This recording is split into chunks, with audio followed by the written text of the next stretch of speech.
In this video, we are going to see how we can turn on the YouTube thumbnail preview video. So for example, if you see a video and you hover over it, it starts playing the video in the preview.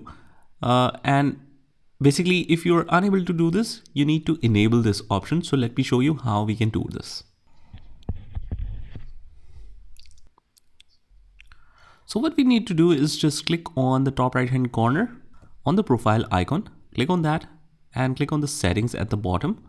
Here we click on the playback and performance section under the settings, and then you will scroll down all the way down to the bottom where in the browsing section it says video previews. Video previews will play when you hover over the thumbnails. You just need to toggle this on or toggle that off if you want to turn that option off. And that is pretty much it.